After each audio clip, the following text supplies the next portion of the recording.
First, we went over corrections and things of that nature, worked on us, and then we got into Bethune-Cookman. We started that.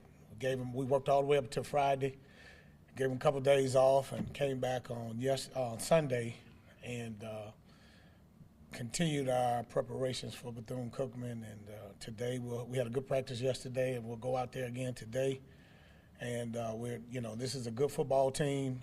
Coach Woody has done a really good job, and his staff have really recruited and developed those guys, and they do a really good job of what they're doing offensive, defensively, and special teams-wise. And our guys understand that we're going to have to play well to go down there in a tough environment to come out with a win. Coach, what was the, benefit of having two, not back-to-back, but really close together bye weeks? What helps, definitely helps with injuries. We had a number of guys that got banged up and some guys that couldn't go from the Fresno State game. And then we had some guys get banged up a little bit in the Jackson game. So it helps those guys rest and recover, and hopefully we'll get the majority of those guys back. You have an update on Jalen Woods? Could he possibly see some playing time soon? Well, he's practicing. He started practicing last week, actually.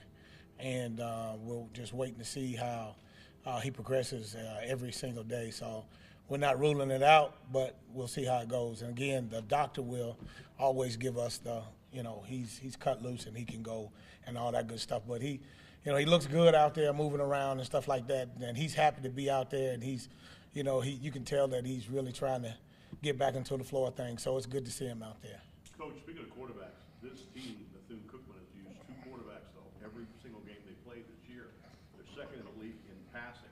What makes their team so good at passing the football? Well, they're two left-handed athletic quarterbacks, first and foremost. And they do a great job of they're doing the RPO deal as well. And so a lot of the yards may be a bubble, the curl route, those things, and the receivers do a great job of running after the catch. And so, that's what helps them accumulate a lot of yards. And then they do a lot of big play stuff. Opening game, the last couple of games, they opened up and big plays, touchdowns. And so, you got to pay attention to those things. But they do a good job of stretching you. They do a great job of horizontally stretching you.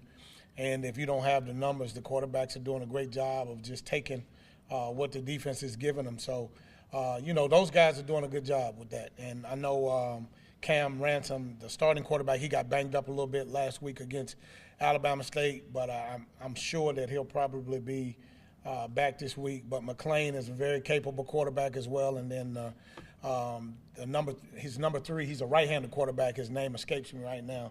But he does a good job. He came in a little bit last week with McClain after Ransom went out. So they've done a good job of getting those guys that fit what they're trying to do schematically.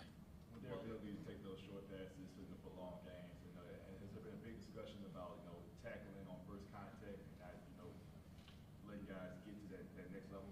There's been a big emphasis on tackling. Period. We've been working on that. You can't give guys yak yards or rack yards, as the offensive guys say. So it's just, but they do a great job. It's how they get their yards is those guys they look for teams to spot drop. And if they spot drop, those receivers do a great job of converting, running to the open areas, open windows, and buys time for the quarterback.